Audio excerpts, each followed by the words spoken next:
What is up? Sorry I'm late. What am I? 1 minute late. Sorry, guys. I was eating dinner. Had to come in and gonna come home and get everything ready, take a shower, and then throw some burgers on the grill. Get that all done.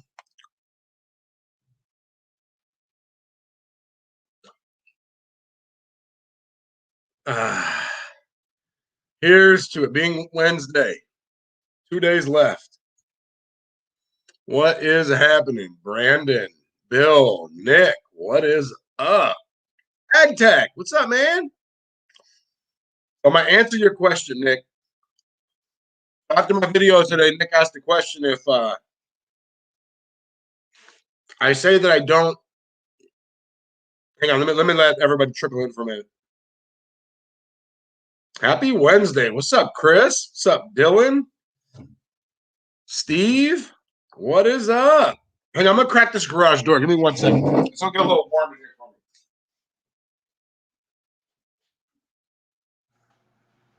me.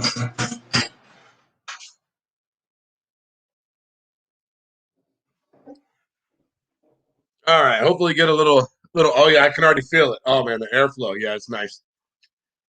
1 day left for you, Nick. All right, rub it in. Rub it in. Nah, I'm just playing. What's up, A. Murray? Steven, what is up?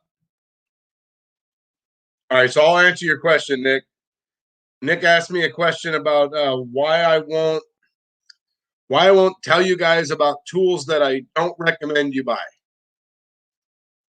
What I mean by that is if a tool company, I've worked with a couple tool companies, and I just kind of started off my company as I didn't want to badmouth any tool companies. And so if there was if somebody sent me a tool and I wasn't interested, I didn't like it, I wasn't going to go on the internet and bash it and say that it sucks and it's awful and don't buy it. And I just didn't want my brand to be that way. Sure, if you asked me, hey man, should I buy this, kind of tool? What do you think? I would say no. But I'm not going to go and broadcast it all over and make a video about it and and shoot it on my Instagram and stuff like that. There's a lot of people out there that do that. That's just not me. So pretty much I just, hey, thank you for the ratchet and the sockets. I appreciate it. But yeah, and I just stick it in the drawer and have something at home or whatever, But so that's why I don't do that, Nick. I don't do it to like now if I own a tool and it's crappy, I'll tell you guys like, hey, I bought this tool and it sucks, and then I bought a different one and it's better. That's kind of how I operate. But I'm definitely not gonna, if somebody sends me a tool and I don't like it, I'm not gonna badmouth it. I'm definitely not gonna go on the internet and say anything about it. That's just not my place. I don't want my brand to be that way. So that's what I mean by that. But like I said, if I come across a tool that I bought and I don't like it, and there's a better model out there, I will for sure, tell you guys about that. So what's up, Repair Your PC? Thanks for joining the stream. So that is that. What's up, Mechanical Triage? He's got a new video dropped out today. Really cool video. Some nice honesty there. I like it. There you go. AgTech is very true. Right. Hang on. Where's my mouse? Right there. Very true. I've been told that since I was a kid the same way. So, I mean, there's nothing wrong with people that, that go and, and give true reviews, but, I don't have a problem. Now, I like to review back to the company. So if somebody sent me some tools and I didn't like them, and I just provided feedback to the company and said, hey, this is what I don't like about them. And this is why I won't promote it. And that's it. And I leave it at that. So, and then they, generally, it's only happened, once or twice, but they say thank you. They ask more questions, and so I'm definitely not going to. I will not work with a company and use tools and promote tools that I won't use in my everyday, which is hard because I have a lot of tools. So it's kind of hard to give me a ratchet and think that this is going to be better than my Snap-on or my Matco, ratchets that I already use every day. Kind of hard. So anyways, I had a new friend in here. Where'd he go? See if he's still here. Brandon, are you still here?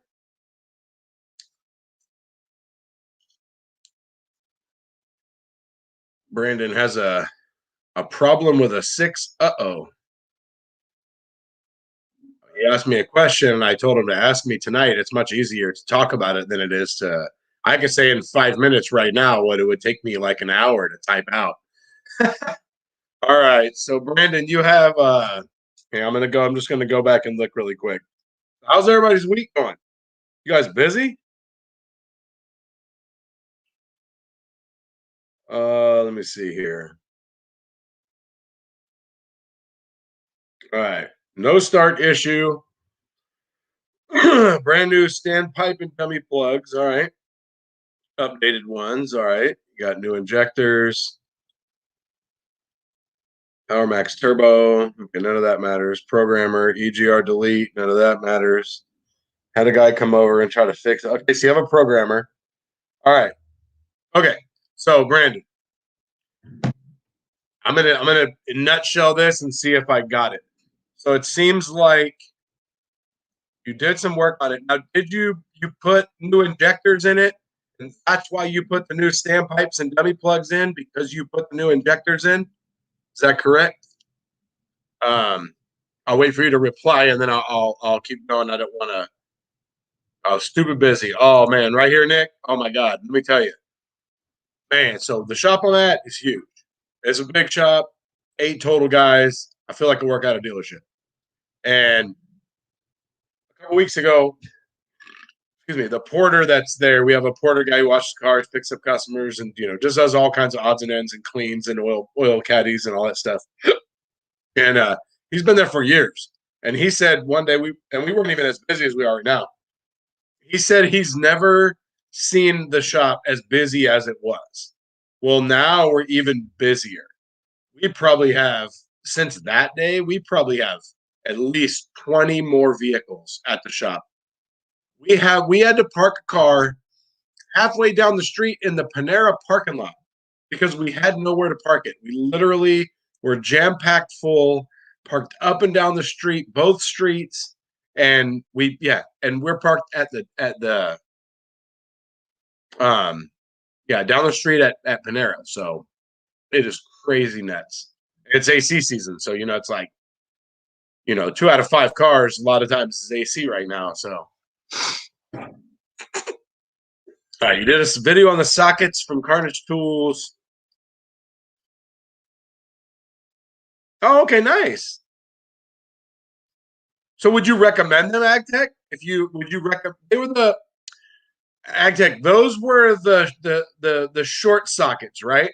They're all the companies are coming out with them, Astro and I think Capri and a bunch of them. Isn't that what those are? The shorter stubby sockets, I think. You won those too, so hey, that's awesome, man. I would do the same thing. I just don't do it with companies that send me tools. Companies that send me tools to promote their products is what I meant. Actually, Nick, that's what I meant. Is like I work with Mayhew and I work with Carnage Tools and Capri, and I work with a few companies, but if they send me tools, that's when I won't put out a bad video about their product. I just won't, do it. Okay.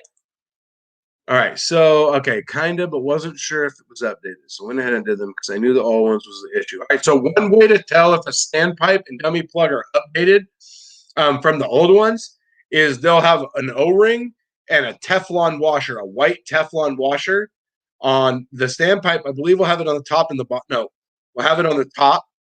And the Teflon washer is to keep the O-ring from pushing past. So that's one way to tell if they're updated. The other way, and I can't remember, is the Allen size. Um, the Allen size changes when they're updated, but I don't work on 6.0s all the time, so I don't remember like what size is what. I just know that I have to go get my biggest Allen usually in my Capri set. I used to have to get my Harbor Freight set for it because I only had big Harbor Freight hex head sockets, and I won a Capri set, and their biggest one fits the dummy plug for the 6 liter. So and the standpipe. So all right. So okay. So hang on. Let's see. Updated. So this is a known issue. Okay. So Brandon, we're okay. Hang on. I'll get down to your message here. Only 10 hours a day. Like you were working like 16 hours a day, huh, Ag Tech? That's nuts, man. Holy cow. Dano's Toolbox. What's happening, brother? Thanks for joining the stream, man. Nice to see you. All right, let's see. I never messed with anything else other than that stuff. So I don't know if it is the IPR valve. Okay, it's causing it. I don't know if the SEC is the updated one piece. I never opened it. Okay. All right. So, Brandon, when you replaced your injectors and your dummy plug and standpipes, why did you do it? Did you have this problem prior to doing that work? Tell me that.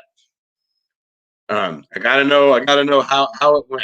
Because sometimes people replace parts to try to fix stuff, and you got to tell me if that's why you did it.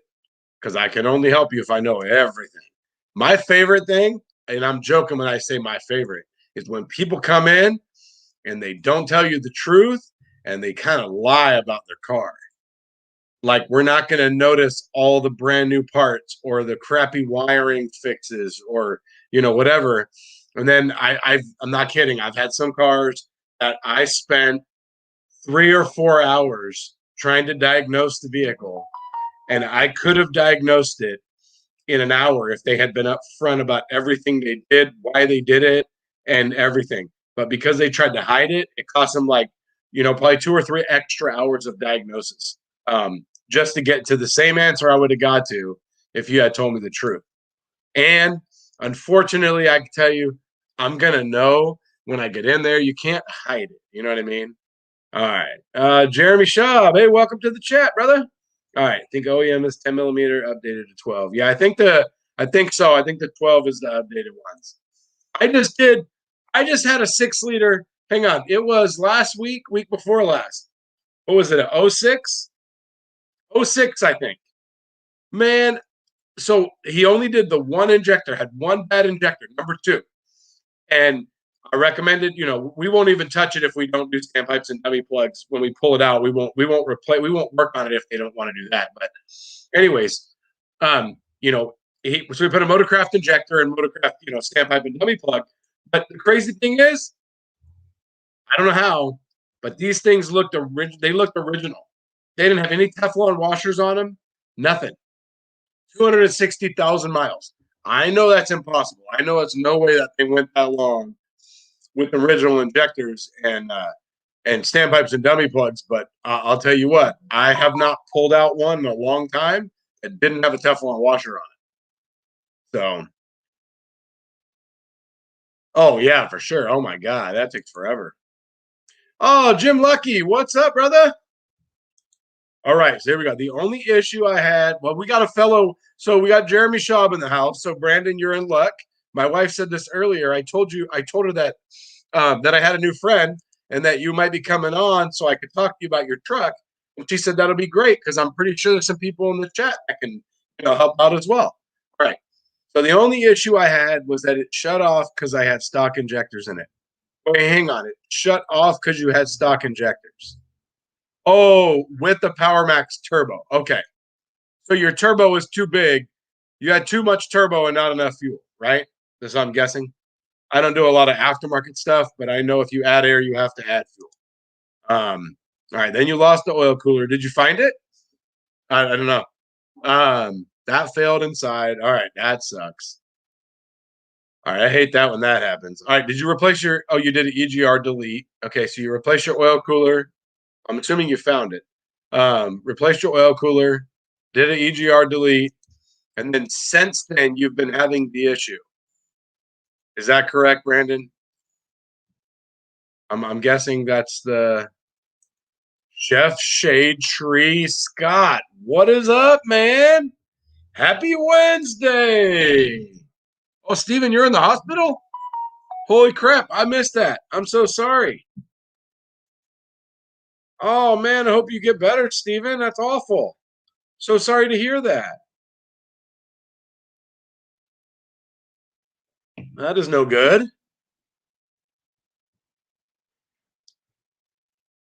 I hope it's nothing serious, Steven.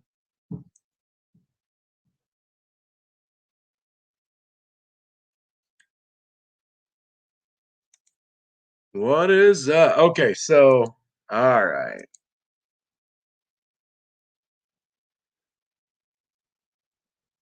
Yeah, it's crazy, Jeremy. And you know what? I felt like those injectors were stock too, man.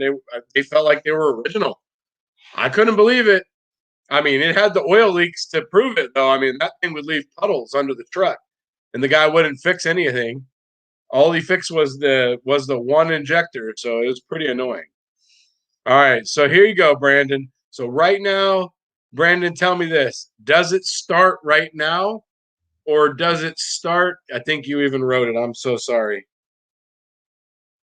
Let me just reread it. You don't have to type it all out because I got it right here.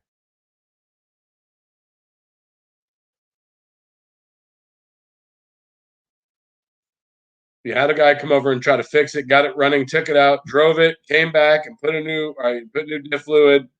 The truck died on the way back. All right, now it's in the crank no start. Okay. All right, so here's what you got to do. All right. Okay, all right. You do the 58 volt, thick them update.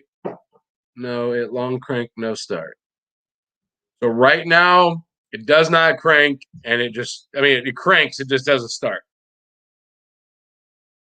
All right. All right, we got Jeremy. See, he knows what he's talking about right there.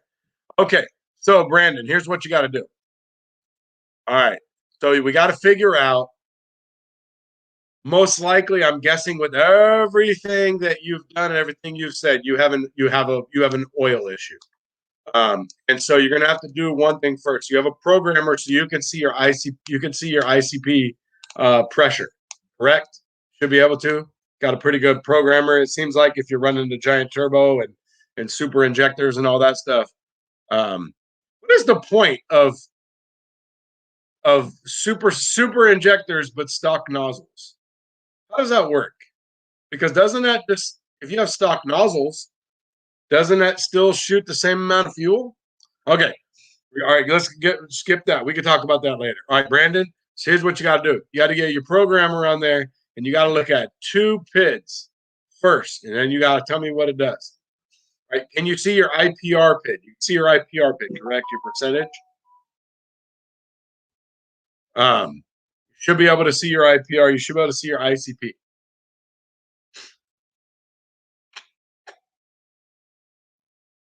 So if it's not starting, you don't have oil pressure enough to start it. So you got to check the three things actually. So the first thing I want you to do is you got to turn your key on, make sure your little oil dummy light on the dash lights up, crank it over, and make sure that your gauge on your dash goes to like half, like where it's reading oil pressure. It will come up from nothing. It won't. I can't remember where it sits, but it will come up enough to where you'll see it move. Right. Some guys like to pull the oil filter out there and then take the oil cap off and look in there for oil. You can do that, but I like to just make sure that the oil gauge on the dash lights, moves, because that generally will tell you if you have low oil pressure. All right, IPR when cranking is 85. Okay. 350 to 400. Okay, so so check it out. So this is the thing. If your IPR goes to 85%, what's up, Brandon? If your IPR goes to 85% and you're not getting, they say 500, but I see them start at like 470. And you're not getting, 500 pounds of oil pressure, then you have a leak or your pump's not building it. Usually Um, so there's a couple ways that you can go about testing it. The unfortunate thing now is now you have to test it. Now you can do it two ways. I'll tell you the way I do it, and then I'll tell you a way that other people can do it. So you can either get it's an '06, right? It's not an early 6 liter. Oh, never mind. You have standpipe to dummy plug, so it's a new one. All right. So you have to get a fitting to test it. Do you have the ability to get like an air compressor to hook it up? Yeah, it's like 450. They say 500 pounds, 450, 500. I've seen them start, earlier than that, but yeah, they say 500 is just the okay. All right, so Brandon, what you got to do is you're gonna have to get oh my god, a Suzuki Sidekick, Brandon. I haven't seen one of those in forever. Um, so you're gonna have to get a fitting. So unfortunately, the only way to move on with your truck is to test. Fortunately, the tools aren't very expensive. So the first thing that you can do is you can either go through your ICP hole, or they make another kit that goes through the IPR hole. That one would be a little tricky only because the IPR is real fun to get to. But I guess once your IPR is out, you have room. I don't know. I have the ability to I have a scan tool, so I can command the IPR closed. So you've got to pressurize your oil system and find the leak. Unfortunately, that's the only thing you can do right now. So I can't remember what wire to ground. So what you have to do is you have to take out your ICP sensor in your front passenger valve cover. Then there's a fitting that you screw on there, and then you put air to it. You just stick an air hose to it, and you're going to pump, 150 pounds of air. The more air, the better. And you're going to listen for a leak. Now you can do it. I have to go find the Identifix article that tells you where to ground it. It'll tell you where to put power. And you can manually close the IPR with a power probe or with voltage. You just got to be careful. You don't want to fry anything. I don't do it that way, but that's a way that Identifix says you can do it. I've never ever done it because I've always had a scan tool. The other way that you can do it is they sell a kit, and I just actually Diesel Dog. I'll look it up. Diesel Dog just showed me. He just made a video, a week or two ago, and it was about diesel tools that everyone should. He just knows a tool haul. He did a tool haul. So he used to be an auto and gas light truck technician like me, and then he went to the semis, and now he works on semis and light duty.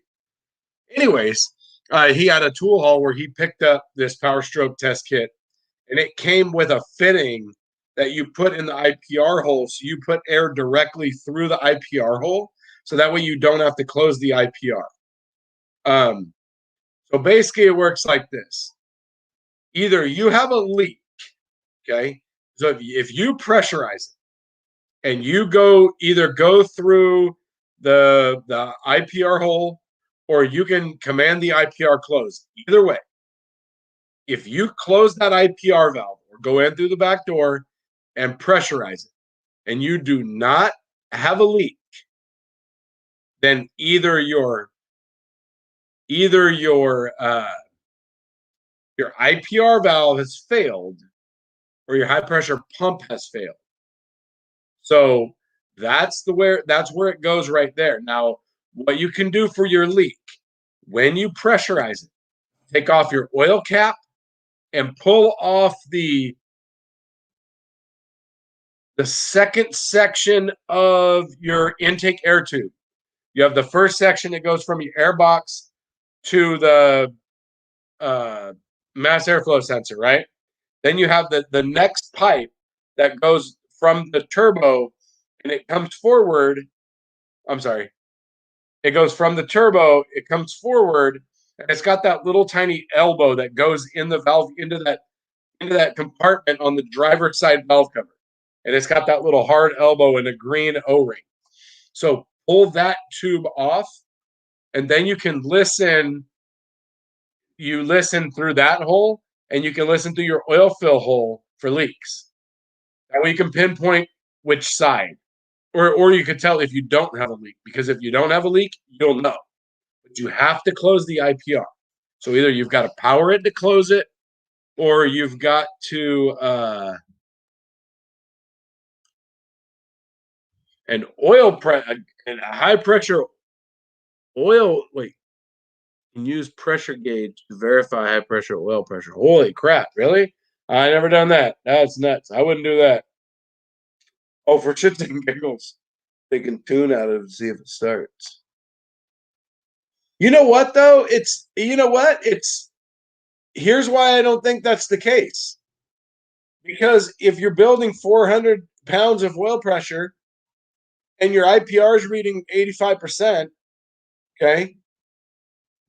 Well, I guess your tuner could be bad and reading wrong, but I doubt it. I mean, something you wouldn't be reading the PIDs that you're reading. And you're not starting. So, I mean, I don't know. I think you got a leak or you got a bad IPR valve.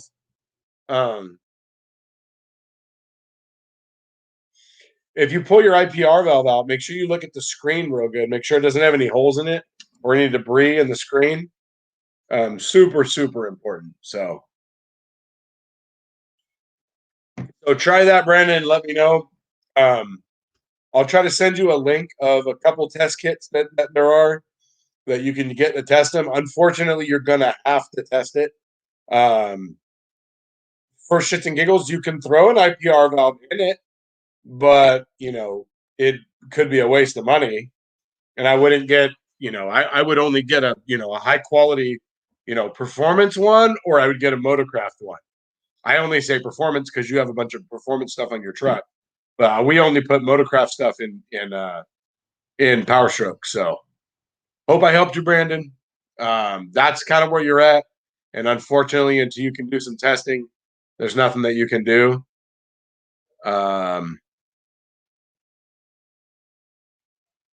Yeah. So let me know. Hit me up on Instagram about what you find, what happens, and all that good stuff. And I'll try to send you a link. I'll try to send you a link later of a test kit or something.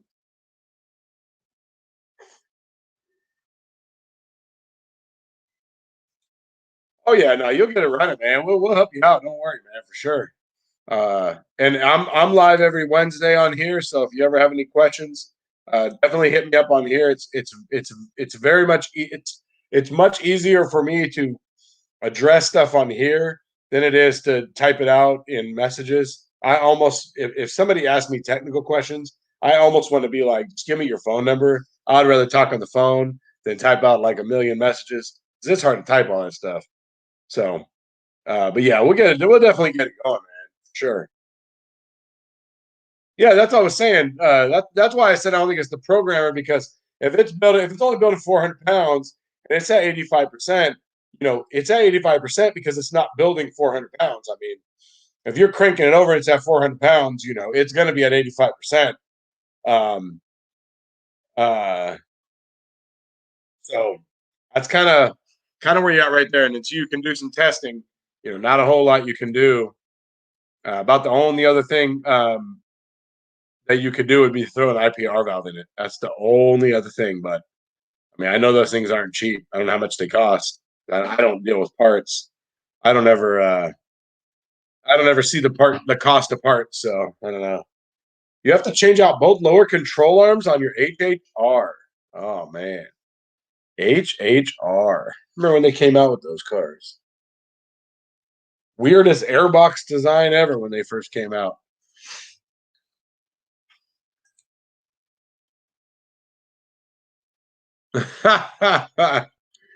My coworker has a 7.3 right now.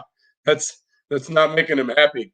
It stalls every once in a while. Like he can go take it like around like a block, and it almost stalls and it comes back.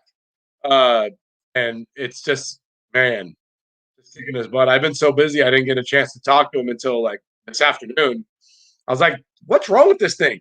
Because he keeps pulling it in, and I see him taking computers out and all this stuff, and then he goes and drives it, and then he comes back, and then he's like, up, and then he's go for another short drive, and like, dude, what in the world is going on? Oh my god, really, Jeremy? You really do that? I never even seen anybody do that before. So he's sticking in the ICP hole. I've never done that before because usually, from what I understand is that the ICP sensor won't read falsely unless you have an electrical fault.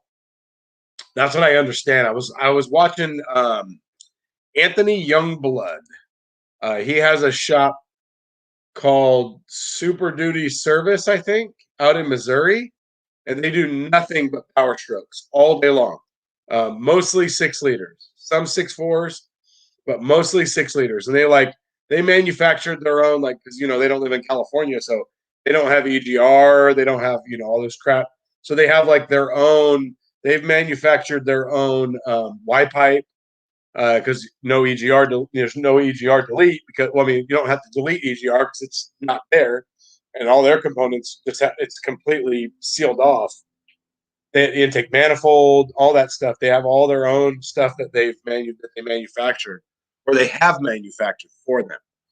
And he was saying about, can't remember, it was something about the voltage, and when you turn the key on, your voltage from turning the key on tells you if your center is reading correctly. And that's why you only put motor. It's why you only put. That is why you only put, because that is how important it is that we trust a sensor. Gasoline vehicles, you don't trust a sensor at all. You can't. Heck, a Volvo, for example, has a fuel pressure sensor on the end of the fuel rail. Those things fail all the time. It's supposed to be 47 psi. It'll read 70, but it's not 70. It really is 47. So, and we put a fuel gauge on it to verify. But I've never done it with diesels. Now, the other thing that I don't do is okay, $200. Yeah. Then you have the socket. You have to buy the socket too. I think my socket is I think I have a Lyle socket. One mechanic has the same one I have because he did a tool haul and he was talking about it. And I was like, oh, it's the same one I have. I'm pretty sure it's a Lyle one.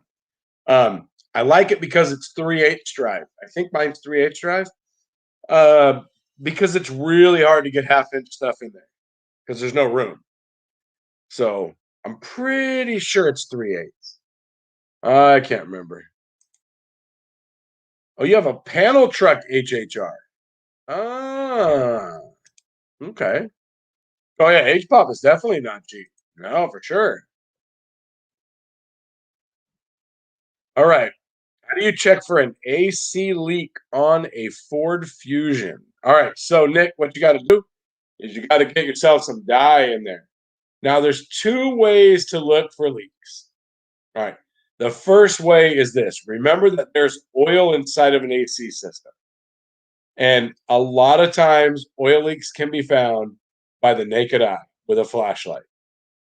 So, what you got to do is you got to look. Now, remember, when oil comes out into the atmosphere, it's liquid, it's going to absorb everything around it. So, any oil, any dust, anything is going to just build up on that oil, right?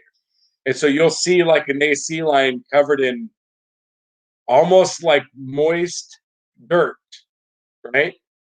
So you'll see that kind of stuff. Unless it's like a fat leak and it's just straight up like dye, you could see it without without a dye light. I have a dye light and glasses that I put on, and we put dye in the system. But like today, I had an escape today that came in, and the guy said, check my AC. I've had it recharged twice in the past year, and I'm pretty sure there's a leak. And I could see the dye with my naked eye. The condenser was puking from a weld. And so a lot of times you can see it, but sometimes you can't. Sometimes you have to put dye in there, and you got to run it, and then you got to look for it with special glasses. So that is how you do it, Nick. I hope that was of some help. But AC, man, AC is it's a Ford Fusion. Let's see. Trying to think. Yeah, I'm not recalling anything that's super common on those. Ford Fusion. No, nothing's coming to mind that they're super common. Oh yeah, and then you got to make sure that you get one that comes with the updated STC fitting. So, well, you just have to have an oil gauge that reads 500 pounds, though, Jeremy. That's the only thing is I don't have an oil gauge that reads 500 pounds. I have, the other thing I don't do is I don't check compression on a 6 liter unless I have an uneven cranking. So I'll crank over the starter for sure. You can do it with a 6.4 and a 6 and you can do it with a not a 6.4. You can do it with a 6 liter. You can do it with a 7.3, I think. Yeah. And you just disconnect the single wire over by the HVAC box and then bring it over, and it's the perfect length, and it will reach the positive terminal on the battery. And where the battery terminal is flat like this, it has one post sticking up, and then a cable coming off of that going to the alternator. Well, that post, you can push that connector down on that post, and it will make contact. Just have the key off. If you have the key on, then you're in trouble, because then it's going to fire all kinds of stuff you don't want it to fire. Key off, crank it over, and you listen for crank, just like that. If you now, here's where I break out the compression gauge. Crank, like that. Gauge is coming out. So, anyways, little testers. You gotta. I was talking to one of my coworkers the other day. Sometimes it's about figuring out how you're going to approach something, like a drivability problem, right? How are you going to approach it? So I had a Ford Ranger not that long ago that I made a video about lean codes, right? I have an Escape right now. It's a 2007, I think it's a 2007 4-liter Escape Explorer with a misfire, cylinder 1. So in the cylinder contribution, though, it shows all cylinders are kind of not contributing, but one is like just completely dead. Like it's just a misfire all the time. But if I put my foot on the throttle at all, misfire goes away. So these are things that you got to think about before you. Oh, Kentucky Tech, what's up, brother? Before you go and start chasing a fuel gauge and stuff like that, you got to be looking at this kind of stuff and thinking about, what is going to be my direction, so you don't spend 3-4 hours testing things that you don't need to test. So I have a misfire only at idle. As soon as I put my foot on it, misfire goes away. So what's going to cause that? Well, valve train, valve sealing, all kinds of stuff like that. Vacuum leaks. So, but I got a bouncing vacuum gauge. So I don't know. I had a strong suspicion that I had a strong suspicion that I had a valve train issue, and it sounded like there's a little bit of noise in the valve cover. But then I noticed when I was looking at the injector wires for number 1, I noticed it had some electrical tape around it, and I took it off and found both of the wires had frayed, and the insulation was gone on one wire like this long, and another wire, little bits were gone in a section like this long, and they were both taped up. Well, then I started looking around, and I found another green wire behind the intake that had the insulation broken. The ECT sensor had a broken insulation. Wiring over here had broken insulation. So, you just got to think about that kind of stuff. Remember, you're not getting paid by the hour. Most people, well, I'm not, and a lot of guys are not getting paid by the hour. You're getting paid by the hour, but you need to produce, right? So whether you're on flat rate, whether you're on an hourly plus a bonus because you live in California and they're stupid, or whatever. You got to try to get on to that next car. So I mean, you don't want to get out every tool in your toolbox if you don't have to. So you try to come up with those little key indicators. What are those key indicators? What is a big one? I stress this in my videos. Freeze frame. Man, look at your freeze frame. Except unless you're Kentucky Tech, you're not getting any freeze frame because you're working on a semi. But look at your freeze frame. Your freeze frame is important. One PID that got added to the freeze frame around that time, around 07, seconds since failure or seconds since start. So how long after they started the vehicle did the code set? Man, that is so damn important. You have no idea how many times I went and told the service writer, hey, look, we got this problem right here. It's either this or this, but you need to go drive it for 48 minutes on the freeway and come back and then let me know what happened. And, so that's why it's super important to look at freeze frame. Let's see. All right, Nick, those things have a thing up under the dash that leaks. What, expansion valve? So is the expansion valve under the dash or the evap core? Ford Fusion. Nothing's ringing a bell on that one. I got a buddy that has it. He's going to be currently working on it, so he's going to test it and track it down for me. I just told him, and he goes, "Yep, all right, cool. Well, make sure you let me know what he finds." Yeah, we only use OEM stuff for the diesels, even oil filters and fuel filters and all that stuff. I don't like to.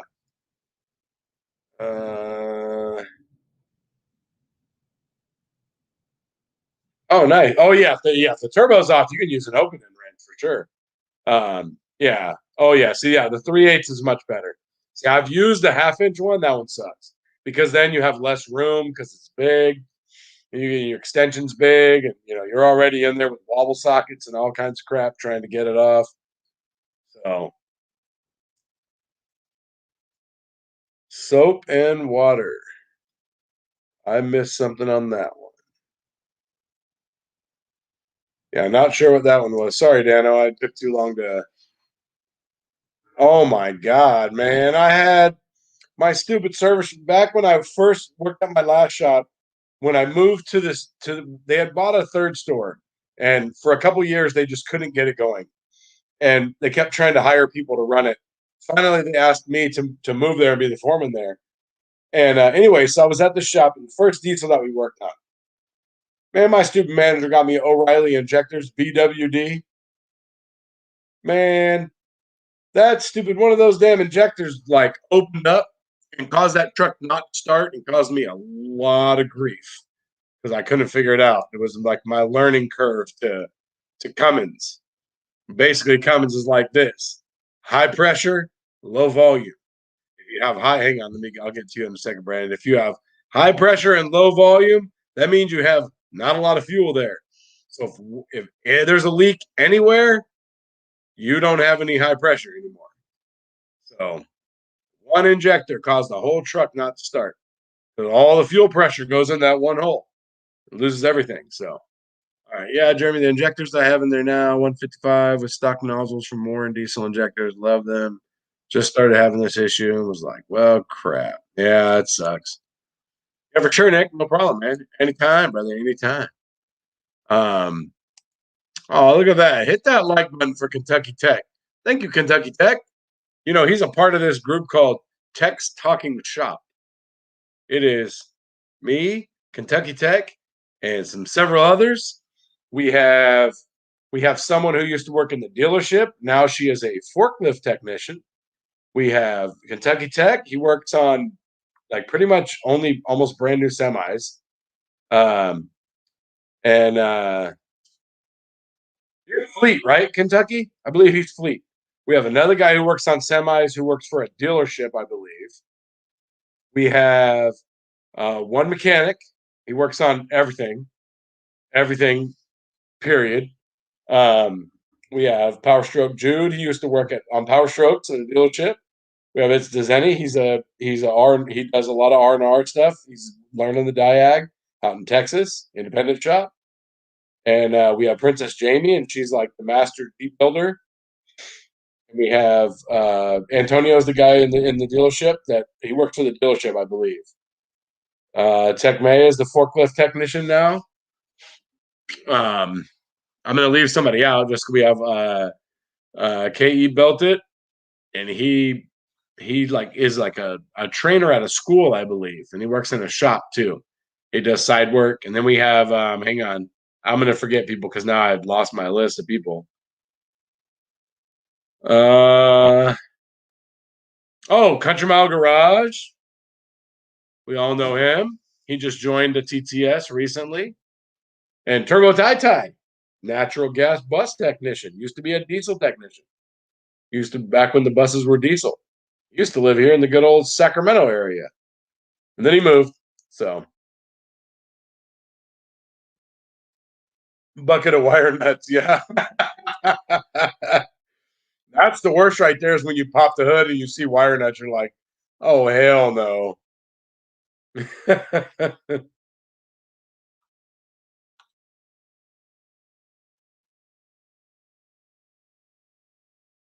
Yeah, you got to put dye in there, Nick, if you're gonna find it. But if you use dye, you gotta have the glasses and the dye light and all that.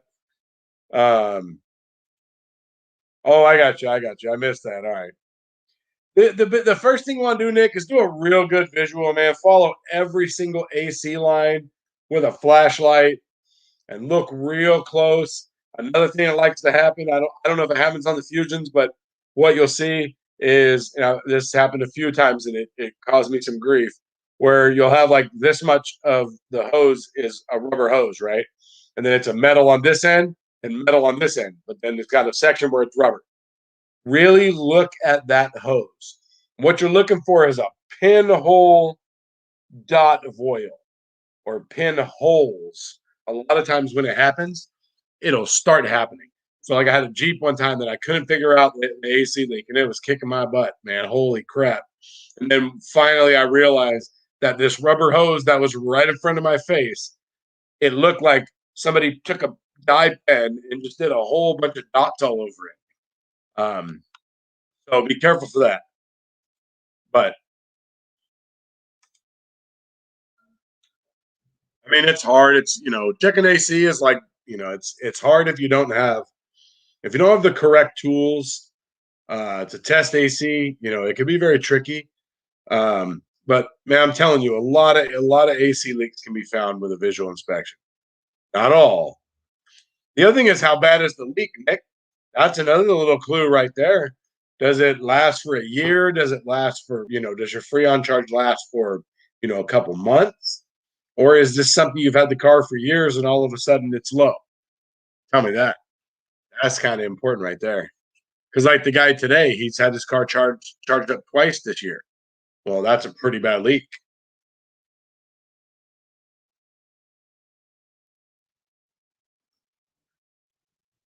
Oh, there's a sensor or a switch up there. Okay, well, if that's the case too, you'll be able to see that.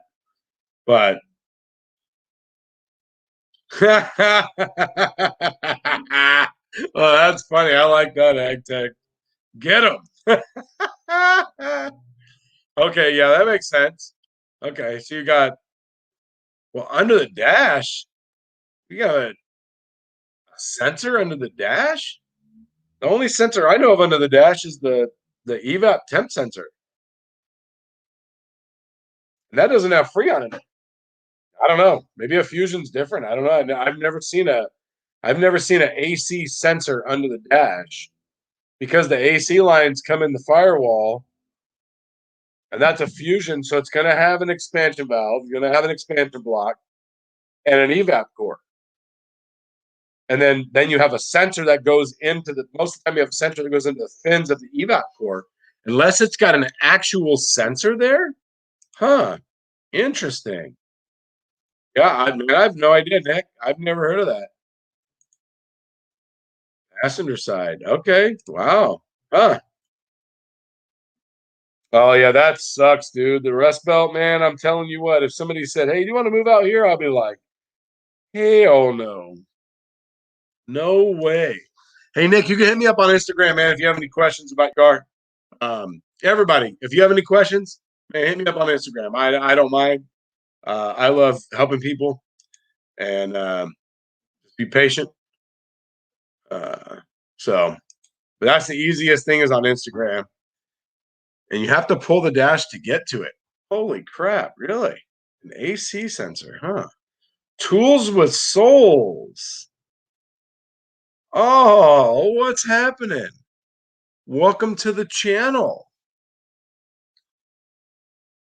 How are you? My experience with Olsa Tools. No, you did not. My experience with Olsa Tools is awesome. I have a set of deep. Well, I just made a video about it, and I'm very happy with it. So that is my experience, and I beat the crap out of those things with a bunch of front end work. I had a Volvo. I had a Colorado. Man, yeah, the Volvo. I do a ton of work to get the struts out. So, yep, I like them definitely. That's the only tools I have from Olsa Tools. But I definitely like the Olsa Tool. Sockets work fantastic. All right, I'm doing good. How are things going with you? Yeah, how is Lil Tech? I just got on the TikTok train. I'm trying to learn it. I'm thinking I'm gonna have to put some music to my TikTok though. I don't think people are gonna be too fond of TikTok with no music. Oh, okay, okay. Yeah.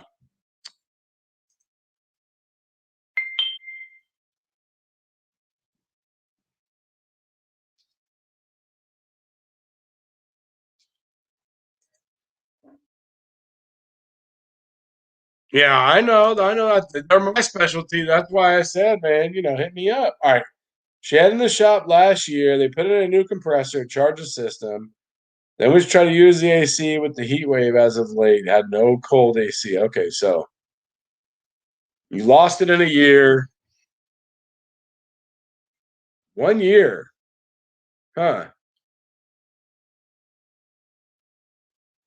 Yeah, I would yeah, I would do the visual first, Nick. And you know what, Nick? Send me your shoot me the VIN on Instagram. And I'll just punch it into Identifix and see if it comes up with anything specific that you could look at. Sometimes, like today, I had a Cummins with a code P2563 for the turbo actuator can't be found. The position sensor is unable to be found. And when you look it up in Identifix, every single fix was a new turbo. There was no other option. So sometimes that's the case. And if I have the VIN, I can just plug it right in. It's super easy. So let me know. Well, thank you for joining. I appreciate it. Oh, what I was going to tell you guys. So unless something happens with the home or the wife or the kids or whatever, I should be live on Wednesdays from now on. My youngest has his last baseball game tomorrow. So that was the reason that I would have to jumble around my live streams and go on Tuesdays sometime was because of baseball. So tomorrow's his last game. They cut the season short, which is kind of a bummer because he's really getting into it. So, anyways, just want to let you guys know I should be live on Wednesdays from now on. Maybe a fluke here and there. So, Lil Tech is doing good. He finally went to sleep. Yeah, I'll have to check it out, man. I'm still learning the TikTok.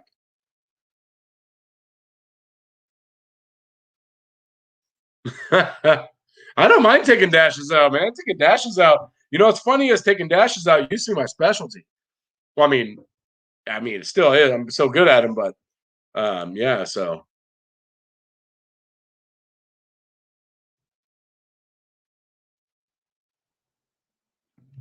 you know what? I work like this, and I said this earlier in my stream.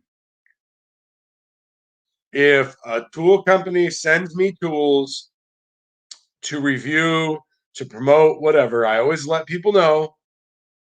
Work like this. If you send it to me and I like it, I will recommend it. I will promote it. If it's video worthy, I'll make a video, right? Because I try to help you guys out, which is the whole reason I started my channel in the first place. But if somebody sends me tools to review and I don't like them, and I won't recommend them, I will not. I will just put them away, and I will tell the company what I don't like about them, and that's it. I won't say anything. I won't do it. I won't do a video. I won't. I won't badmouth them. I won't tell people that they suck. Nothing like that. I just put it away. That's it. Now, if I buy a tool or something like that and it sucks, I'll let you guys know. But I'm not going to go and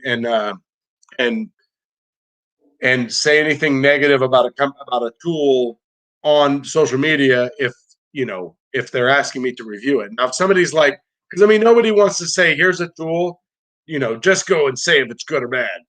And so, but I give them feedback to improve their tool or whatever. But I mean, it's hard. I said this earlier. It's hard. I've been doing this for a long time and I have a lot of tools. So it's kind of hard to give me something that I'll be able to use and that will work because I have so many tools already. I have so many ratchets and so many, pliers and stuff like that. So, anyways, that's just you missed that earlier on. I talked about that. So yeah, I gotta figure out the music. You know what I need to do, Nick? Is I need to go play with it when I'm not at work. The problem is I don't try to do any TikToking when I'm not at work. Maybe I should just do some pretend ones and try because and I'm trying, I don't know how I know people do like the whole like where they're filming and it stops and then they're back over here and they're filming and then it's over here and I thought about doing that a couple times and I don't know. Sometimes I want to do TikToks, but I'm like, yeah, I don't have time to like get everything set up to hold my phone so I could take the drain plug out with my one hand while holding with the other, and so it's kind of hard. Oh my god, it is a bad rabbit hole. But see, the reason that I started TikToking was I found somebody that we have a friend who runs a company called Just Between Friends and JBF, and it's a they do big sales where they sell used toys and clothes and all this stuff for the kids and you know so she's constantly at yard sales and things like that looking for stuff, and she was telling me how TikTok has really helped her brand grow because you reach so many more people than Instagram. And so I was like, let me give it a try. And oh, it's super. I thought reels were bad. I would get stuck on reels. I would click on a reel and I would just be like scrolling through and I'm like, oh my God, what the hell am I doing? Like, this is not, I have stuff to do. Like, I got to go to work, or something. So, but, it's fun, except for the dumb stuff, all the stupid, there's some really, really annoying stuff that comes up on there all the time. I'll have to check that out. I don't know what you're talking about. I'm still learning it. I'm still trying to add people so I stop getting all these stupid girls trying to promote their OnlyFans. I keep getting that crap all the time, and that's annoying.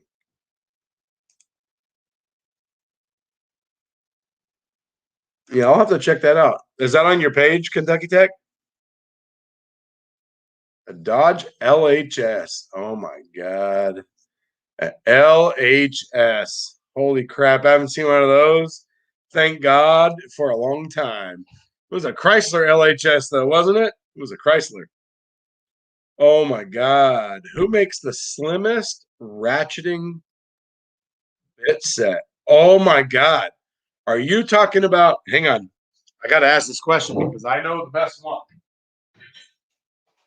Let's see.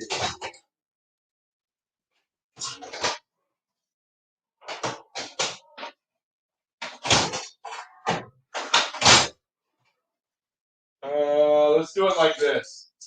So, oh my God, I forgot I had sockets in here. Oh, I have more sockets I didn't know about. Let's see. So, are you talking about where? Hang on. I know this isn't what you're asking because I don't have anything here. Are you talking about where it'll be like a ratchet and it has a bit in the center and you can change the bit out so you can take the take the Phillips off and put the Torx on and all that? Is that what you're talking? Okay, I'll check it out, Kentucky. Thank you. I think that's what you're talking about, and if you are, I know the best one. It's not cheap though. Hang on.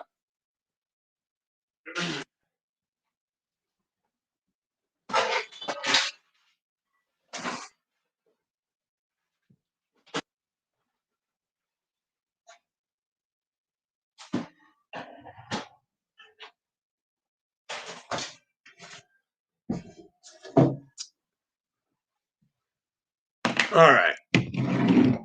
It's a snap-on one, and I'll send it to you tomorrow. It's a snap-on one, and it's like a ratchet.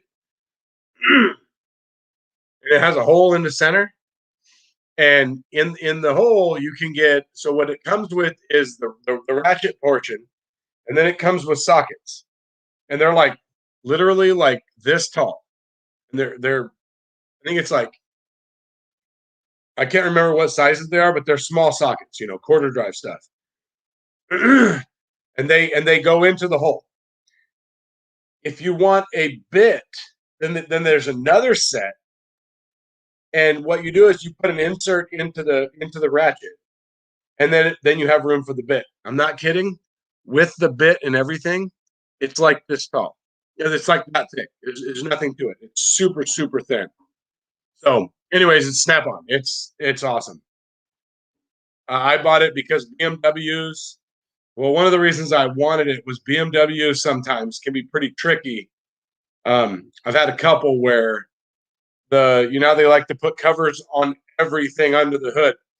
Well, so you have a lot of times you have three covers. You have one over the center of the engine and then one over each valve cover. Well, sometimes that center one, certain models, it's only happened a few times, but sometimes that center one is so small, is so little room that you can't get an Allen back there to get the Allen loosened up to get them out to get the cover off. I had one time I literally had to take a bit and then put a socket on it, and then it was too thick. It was a pain in the butt. With that, oh my God, it's gravy. It comes right out. So yes, Nick, I will. I'll send you the part number tomorrow. So there's the one set. It will be with the ratchet, and it comes with sockets. And the next set is then you have to buy a second set, and that one has Phillips and flathead. It has Torx and Allens all in this one set, and the bits are like this long. They're super, super small. So, anyways, I'll let you know. But so AgTech just said he has a Mac one that's fairly thin that would get in all the places he needs. So that one will probably be a lot cheaper. I mean, I just did the video I just did about the Ulsa Tools sockets.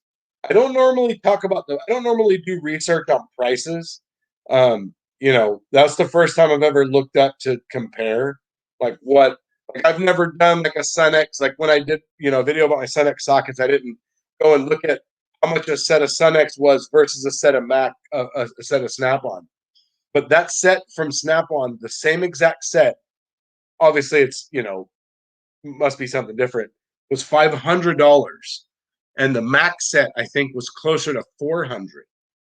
And then the Ulsa Tools was obviously a lot cheaper, but the Snap-on is just holy crap. When you're talking about little stuff, man, it doesn't necessarily have to be, Snap-on or Matco.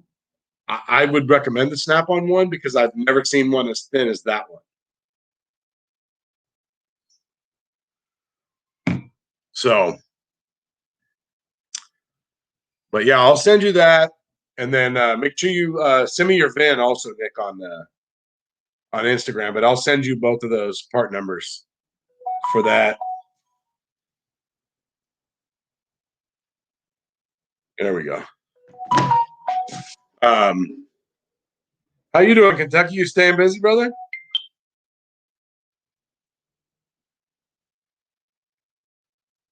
Let's see what happened here. Wait, what was that? Oh. Oh, okay, okay, the van, all right.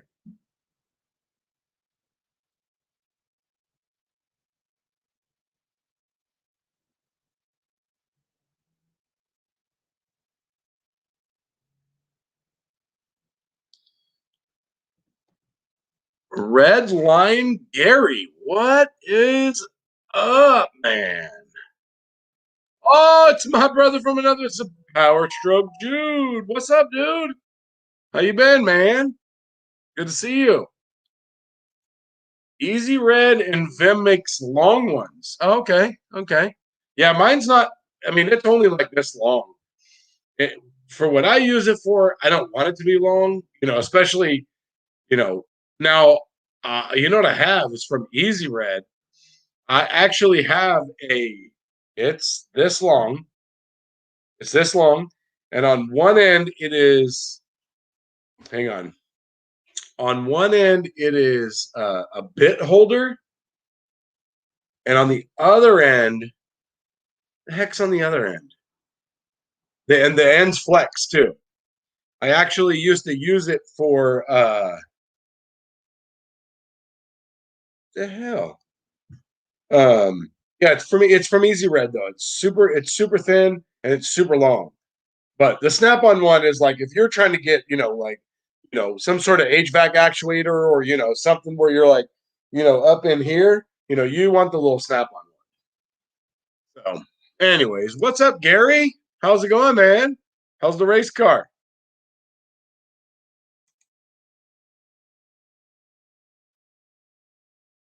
What is happening? How are you, Jude?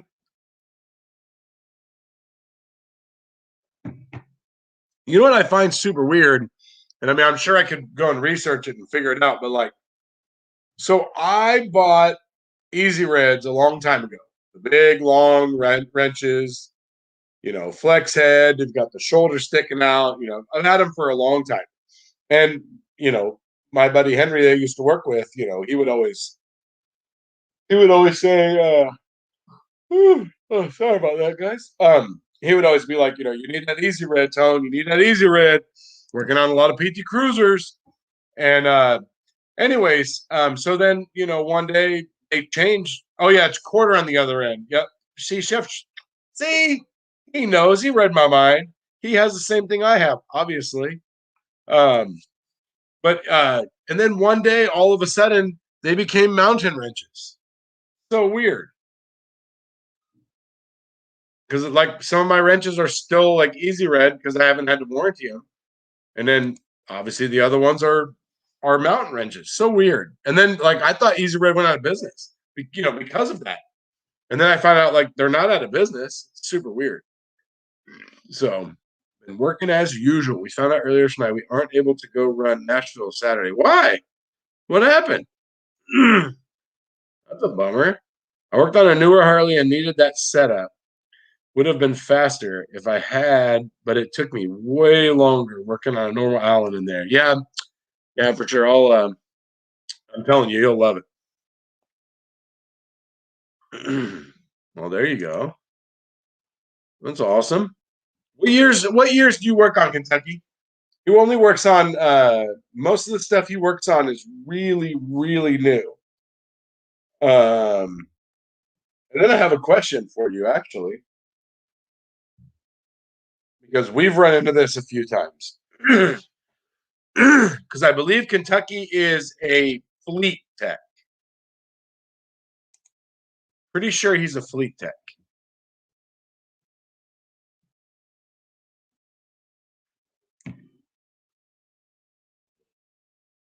So the weird part is when you work on newer vehicles, right? And they come in, but you have newer vehicles with a lot of miles. So we have a security company and they have Priuses and Teslas and they have all these, a lot of these different cars. And like we've had Priuses, like a 2019 Prius in there with over 200,000 miles, and it's like, how the heck could you possibly have that many miles at that, whatever. But anyways, all right, here, let me go back to Okay, yeah. So fleet, yeah, 5 years or less. So what do you do, Kentucky, if you come across, like I just explained, we had that 2019 with 200,000 miles. So it's essentially under warranty, right? I don't know how long semis are warranted for. Obviously, not as long as a regular vehicle, but um, how does that work? How often do you come across stuff where you don't have information for, and that maybe you can't figure it out because the manufacturer hasn't even figured it out? Does that make sense? I hope it does. We had that where we like one of the guys I work with had the Prius. It was an ABS problem, so and it was like it threw like a wheel speed sensor code, and the only thing that he could do was go and do everything that he would normally do. Uh, do everything he would normally do with a regular car, and that was it. There was nothing else he could do. So, oh, this is awesome, man! So I just had this really cool thing happen to me. Uh, my coworker came over the other day. He had a Fiat that wouldn't start, or maybe it started but had a low compression or something. Anyways, he came over and he said, hey, let me borrow that badass, Carnage Tools, that badass borescope you have. And I was like, oh yeah, my Carnage Tools one, yeah, for sure. And so we go walking over there, and because you have to download an app to use it, right? And so I'm walking over there to kind of help him make sure he gets situated. And he's like, can you use it on the tablet? I was like, well, yeah, we're using it on my home tablet. So, anyways, I end up just opening up my phone and giving him letting him use my phone to do his looking around. And he said, yeah, he said, man, he said, I bought a Snap-on one. He's like, I bought a badass Snap-on one. And the Snap-on guy said it was awesome. And almost as soon as I got it, I realized that it sucked. It had a crappy picture. And I just my Carnage Tools one, I made a video about it, and I showed multiple, I think 3 different engines. I used it on 4 different ones. I think I showed 3 different engines in that video. I used it on a Jeep Cherokee also, but that wasn't in the video. And this was on a Fiat. And he was like, "Holy crap! This has like the best camera ever. Like you could see everything in the piston. You could see everything." And it was like, "Dude, it's only $40." So I messaged Carnage Tools about it to let him know, because I mean that's the kind of stuff you want to know. Like you want to hear that kind of feedback that that people really love it. So, anyways, all right, I'm good. I'm busy. Yeah. So you haven't had to warranty any, Jude? I've had to warranty, I think 3 of mine. I think 3. That's my guess.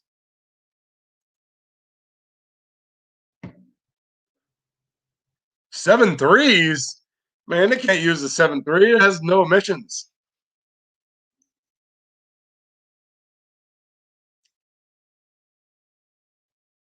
All right, I have found a couple things on the P4 Cascadia that have been distributed company wide because there's no data yet. Okay, so you have to kick it. Oh, okay. It was a financial thing. Well, there you go. Now you got a weekend off. Your company pays for the 500,000 mile warranty. A lot of my work gets billed back to the manufacturer's warranty. Okay, all right. And you work on everything, Kentucky?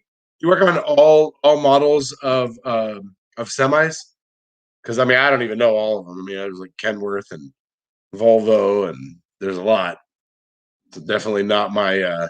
I can't imagine. I was thinking about Diesel Dog. I don't know if you guys know Diesel Dog, but he did that. I can't imagine just going straight to semi. Damn, that's got to be hard, man. Everything's friggin' heavy. Like I know I've gotten stuck with a lot of the 550s, and I always get stuck with the 550s and things like that for brakes and all this other stuff just because it's a diesel. And man, you do a brake job on a 550, things like, man, that crap is heavy. You get tired. You go home and you're beat to a just beat down. Oh, a 7.3 gasser? What is it? A 7.3 gasser? What manufacturer is that? Oh, you still got the Easy Road warranty. Nice. Wow. So Kentucky, do you just like when that happens, do you just like set a timer or whatever, and then come back and say, hey, it was 6.1 hours, or do you have to stop like I do and submit for time? I'm imagining if you're billing it back to the manufacturer, they're not going to wait for you to write it to the writer and the writer to contact the manufacturer and the manufacturer to say go ahead. Um,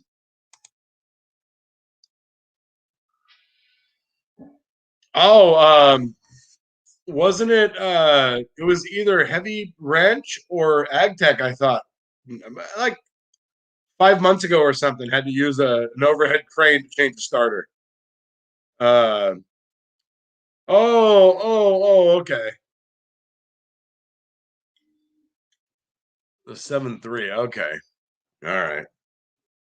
You know what sucks is so we got a lot of 6.7s. We have this one company, and they have a bunch of 6.7 Power Strokes, and they have bad computers, and um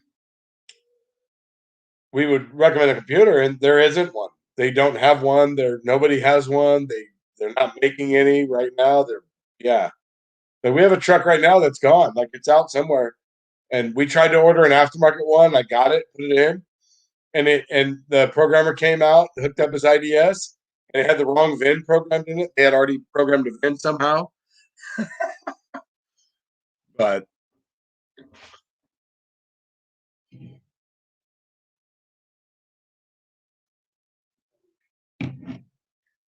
the best is when you hook up the scanners to a car where you look under the hood or whatever, and you pretty much know exactly what's wrong with it just by the code or something that you see when you hook up to it.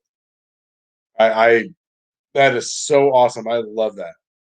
The Volvo that I did all the front end work I was talking about, that one there.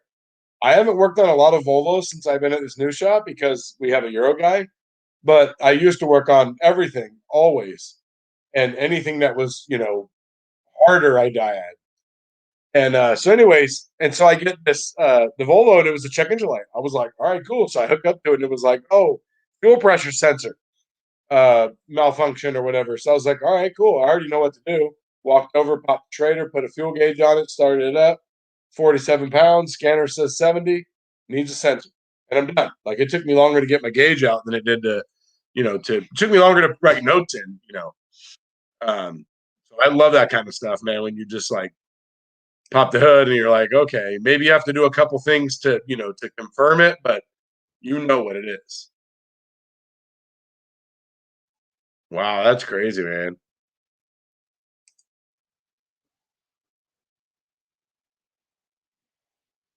I do all the work and charge my time. Oh wow. Holy crap. So is a lot of your time hour for hour, Kentucky? If you're working like that, if you're working, I hate working that way. I did the Honda motor that I did that I had to pull the Honda motor, 4-cylinder Honda motor out, get a used motor, pull the head off of the motor that was in the car, send it back to the machine shop, have it checked, strip the entire short block of the used motor. I mean the oil pan and everything. The only thing I didn't touch is the pistons and the crank. That's it. Everything was off that thing. And then had to rebuild the engine. And at the end, I had to keep track of my time. And at the end, it was like, hey, it was 30 hours. And so, they just wrote down 30 hours and that was it. But, it's pretty much like when you do that, it's like you work 8 hours, you get 8 hours. If I work 8 hours, I can make 12. So it's kind of the bummer having to do that hour for hour stuff.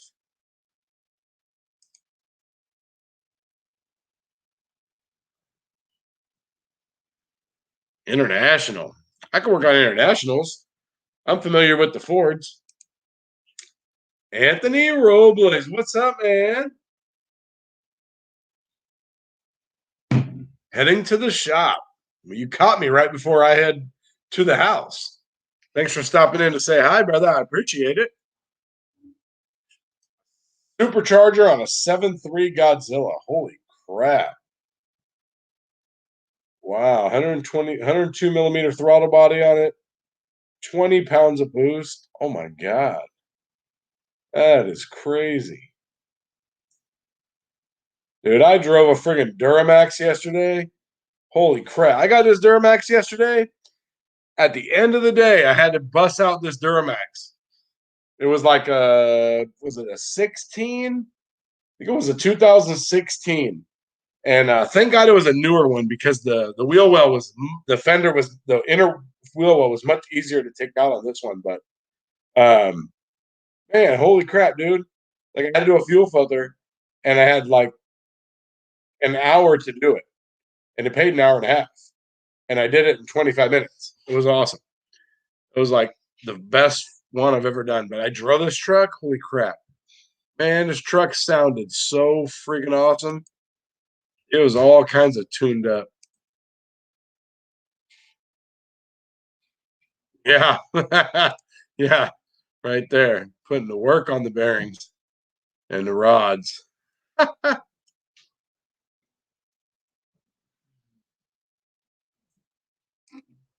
Loved your chicken video.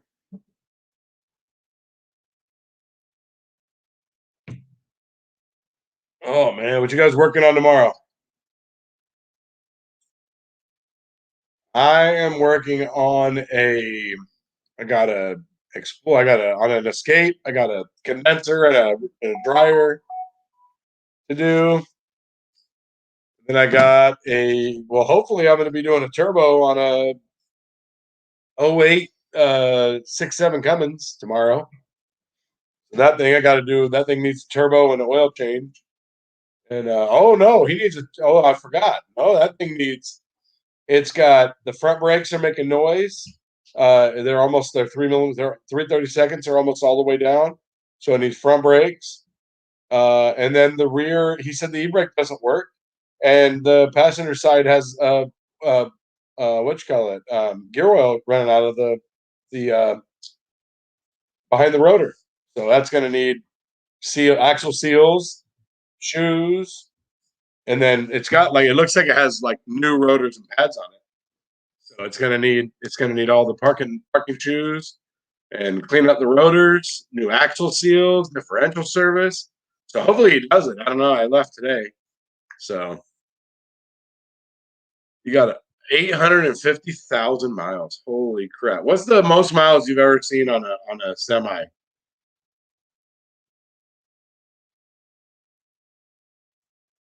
I mean, that's crazy. Some of those semis, man, they're not even broke in until they hit like 200,000. Swear to God.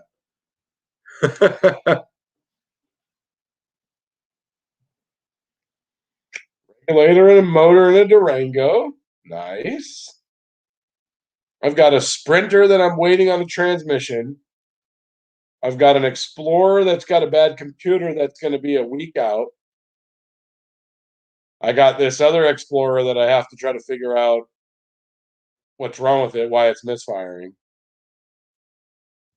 And I have a few things that have like parts pending that are just like way in the bottom. Not even sure. I have stuff I've looked at. I look at stuff all the time and it takes forever. I learned a new trick today though. So check this out. This is really cool. So our front guy, the guy who runs the counter, the dispatching and everything, he really cool, really knowledgeable guy, and I like him a lot. And so he helped me out today. He's giving me some great advice. I love bouncing ideas off of him because he knows what he's talking about. But anyway, so I had this Ford Ranger, the one I made the lean code video about. So I pulled the TPS off to check why it was smoking out of there like a chimney. And anyways, so I went to put the TPS back, and the bottom screw was still sticking out like this far, and I couldn't get it to go in anymore. Like I stripped it out, like it sucked. Well, today I had to pull the throttle body off to fix that. I was recommending the throttle body, and they didn't want to do it, and so I just pulled the throttle body off, and I had these screws, and I just couldn't. They weren't going in. The hole was messed up. I don't know what happened, but anyways, so Charlie was like, "Hey, do you have a little mini torch?" I was like, "Oh yeah, I got a little power probe torch, like like this tall, sits on a little stand." And so we got the torch and put the screw. We ran the screw in as far as it would go, and we held the throttle body up at an angle like this, so the screw was like an angle like this, and he was heating up the screw. And he told me, he said, the reason that you put the screw at an angle like that is because the heat will rise and it will climb up the screw. If you lay it flat, the heat will kind of stop. It won't continue through. So held it up at an angle, and then I would screw the screw in a little bit, and then you heat the screw up some more, and I would screw the screw in, and then pretty much like cut new threads in it with a hot screw. That was, man, I've never even thought about that trick. So that was really cool, and it worked because there was no throttle body available for that thing. So yeah, crazy, man, crazy. You got to glue the windows in. That sucks. Your daughter's Ford Fusion. Is that the one with the AC? That's the one you said about the AC? Let's see. 950,000 miles. Holy crap. 5 years old. And your company will sell it for 10,000. Wow. So how many trucks do you guys have in your fleet, Kentucky? Uh what's up, ETR Garage? What's happening, brother? You're a little late. You cut me at the end. I'm about to gotta get off here in a minute. I'm glad you stopped by to say what's up. My boss's Sprinter broke down on him and his wife. They took it out for a road trip after dumping time and cash to make it a recreational van. Something happened. Oh, dang. Is that what you're working on? You work on Sprinters, Anthony? I work on Sprinters. I was sad. I wanted to see my first million-mile truck. Wow. Basically the benchmark for a truck. Rebuild the engine and run a million more. So how many miles do those things go?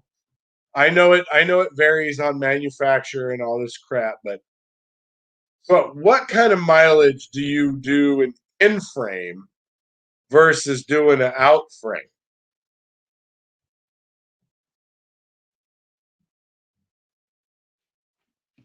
Is there a mileage of like when you do an in frame? 200.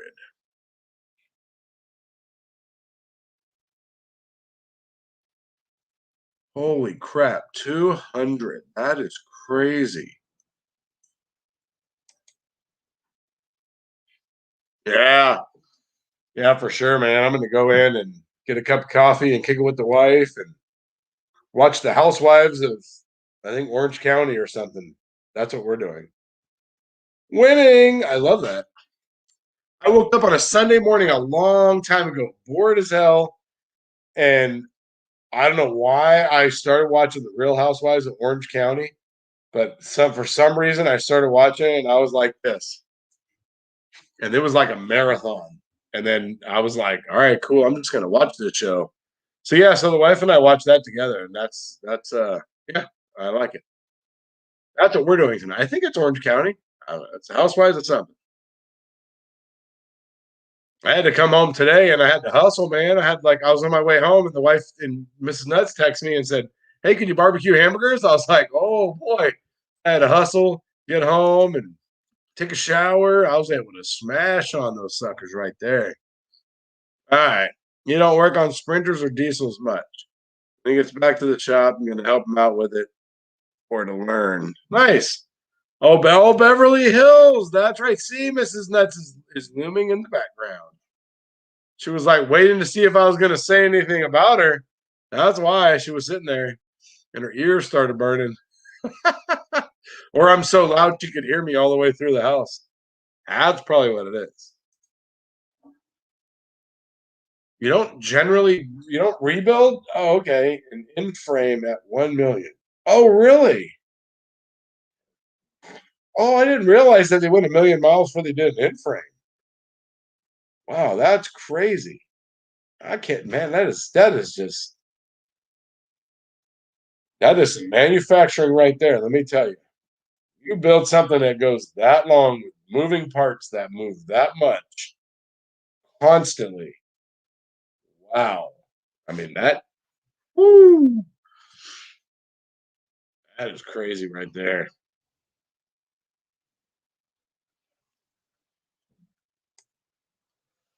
Oh, okay. And you don't do that kind of work, right? You're a diet guy, right? I know you do some work, but you don't do like well, no, because I mean you would have like engine guys. You would have like engine guys doing engines, right? I mean, because obviously you're not going to want well, depending on how you're set up, but I mean, obviously you're not going to want the guy who can hook up the scan tool and understand the data and understand all the tests and the PIDs and and be able to chase down electrical problems and all that crap. Putting pistons, pulling pistons out of a block. I would imagine that you would have guys that did the engines 20 hours a day. Wow. Oh, okay. That actually doesn't surprise me. I don't remember what kind of car or how many miles, whatever it was, it blew my friggin' mind. This car ran 24/7. It was an insurance company, and I don't know if they sold insurance or what, but it went countrywide and it drove 24/7. It never stopped. So yeah, I can believe that. That is crazy. Man. Man, that's amazing that's just when you think about like the machines and I mean, just everything that's going on there and working that long, that hard, and not even that long, but that friggin' hard. Like those trucks, they work hard. Man, that is nuts. That's crazy.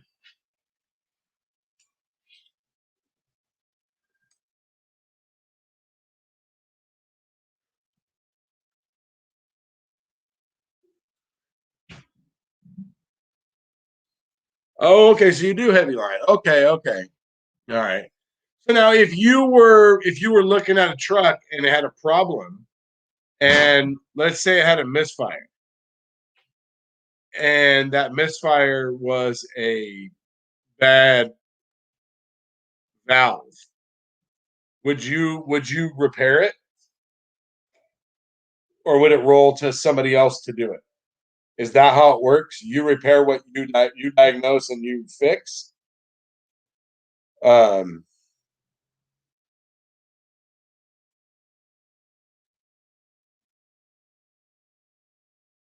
oh man, we had to put our cat down today. Poor guy. He was like, I think he was like 16. He was 16. We got him after he was like a few years old. One of our family friends, one of my wife's best friends, had him, and he would go and hunt snakes and all kinds of stuff. He was a cat that he was outside, indoor, outdoor, and he was constantly like hunting something. And then they were moving down Southern California, and they weren't going to take him with them, so we took him.